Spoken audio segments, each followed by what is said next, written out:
I was like, well, I'm gonna do some stalking. Okay, that's not actually how my brain works. That would be really creepy.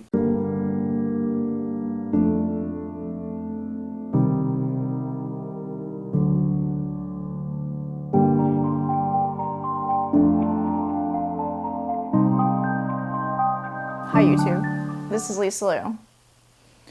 So I'm not sure if I should call this ghosting. I guess I'll just call it ghosting.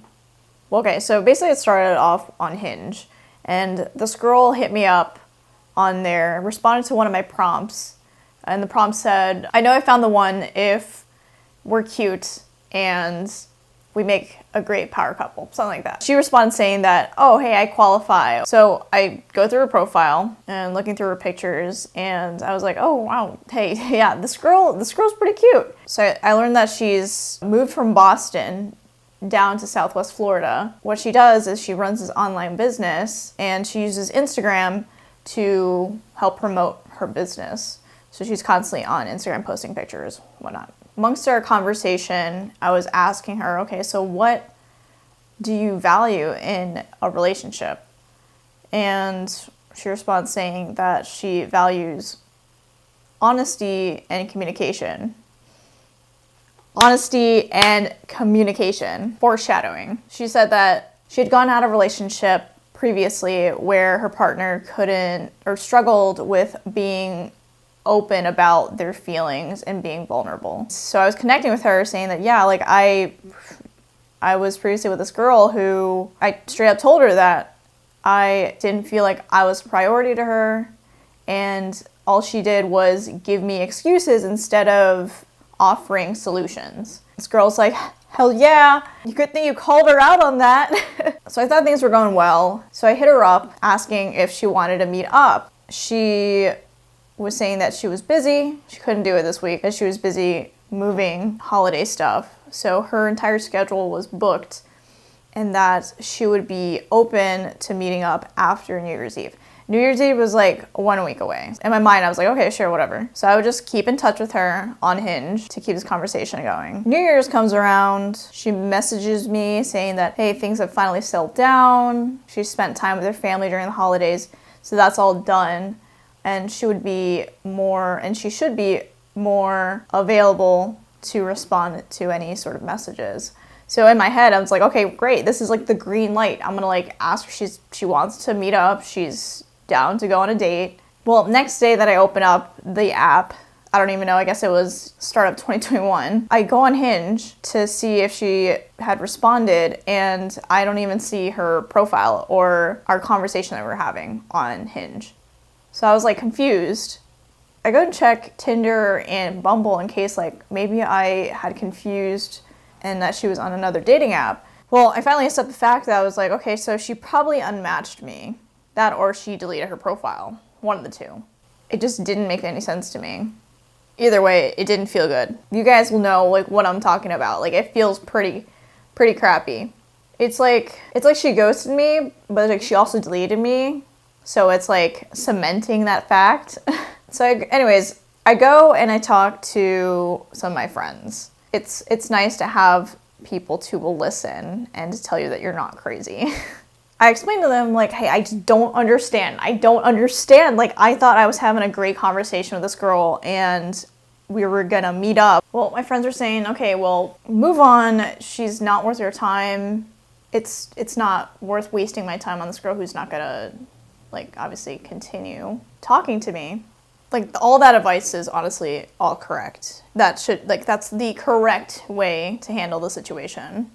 If you've been ghosted, you know what I'm talking about. You know how it feels. Or maybe if you're somebody who's watching and you've never been ghosted, or you're somebody who's always been the one to ghost, let me tell you, it doesn't feel good. There's no closure whatsoever.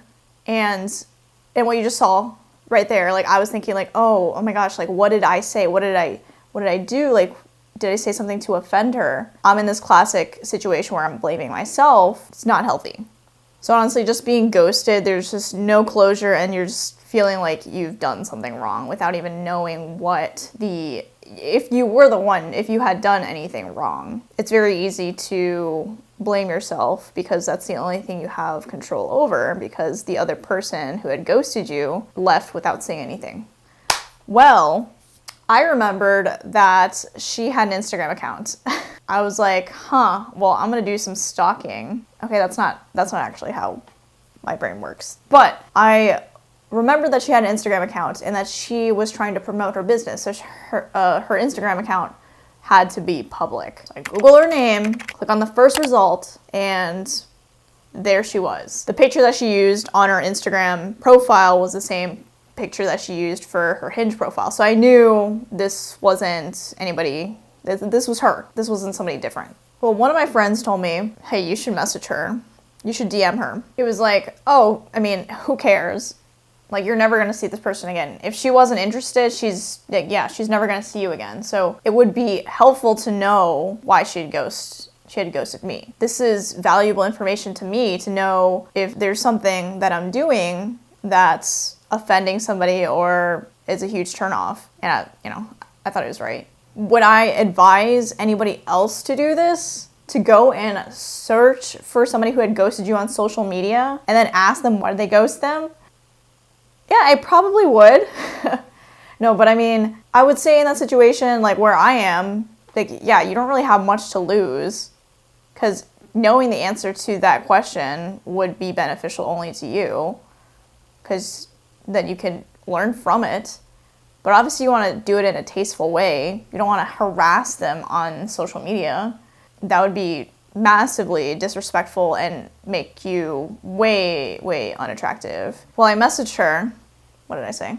So I responded to her asking, I slid into her DMs. Hey, this is Lisa. I thought we were having a good talk on Hinge and thought we'd meet up after New Year's Eve. Is everything okay? Thought it was a pretty, neutral message, very simple, and making it seem like I was making it seem like I was concerned in her, concerned with her, concerned of her, making it seem like I was concerned of her, yeah. So literally days go by, and I'm just like, ugh, she probably ignored my message. Well, she finally responded back to me this morning, today. She responds, oh my gosh, hey, I'm sorry I didn't respond to this earlier. I truthfully don't check my requests often enough. I ended up deactivating my Hinge because I was being disingenuous. As I'm sure you figured out, I set up that profile before I was even in Florida. To be honest, I wasn't really expecting to meet people or even make a connection. I was just wanting to see what was out there. But then I met you, and we definitely connected. But I lied to you about being in Fort Myers, which eventually led me to freak out and self-sabotage. I admit that I should have been upfront with you, especially since we had that talk about communication. So I probably look like a giant hypocrite, but I'll admit I have things to work on too. Again, I'm really sorry. I really appreciate you finding me and reaching out.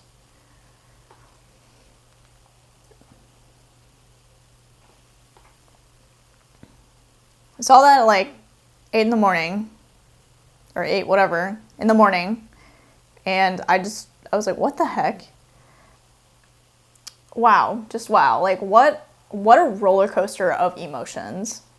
Had she just been upfront with me, when we are the victims of ghosting, a lot of it isn't because of us, the person who's being ghosted, I would say. Ghosting would really speak more on the other person as to like why they didn't literally communicate the issue. So in this situation, or this story, like I was in this mindset where I was like blaming myself. It's like, oh my gosh, what did I say? Did I offend her? Did I make a joke about vegans that shouldn't have been made?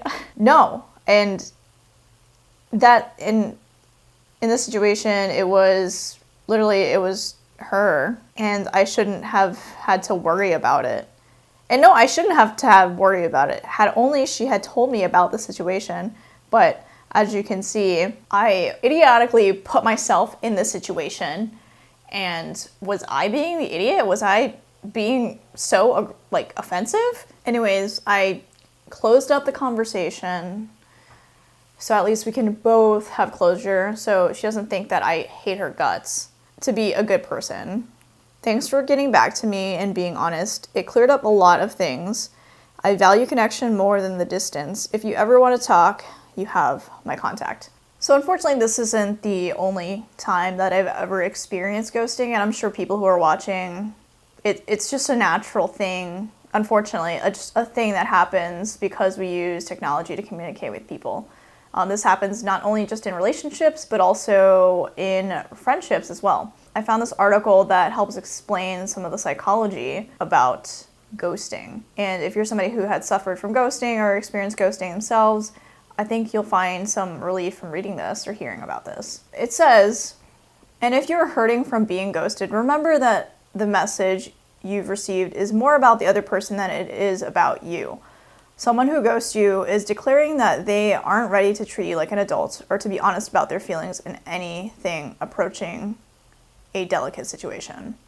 It's a clear sign that they are relying on primitive coping mechanisms like avoidance and denial and is not able to have a mature relationship with you at this time. To basically summarize it, it takes a lot of guts to really just speak up and tell somebody and be prepared to have a potentially confrontational discussion about conflicting feelings. So people ghost because they think it's the easiest way out. They think it's, by not saying anything, it's going to be the easy way out.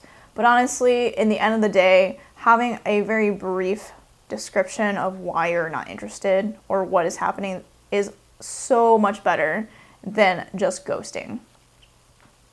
That is my tidbit for anybody who is a ghoster, and anybody who has experienced ghosting. It's hard. It's easier said than done, but don't take it personally. This person clearly isn't an adult enough to express their emotions in words to communicate their feelings.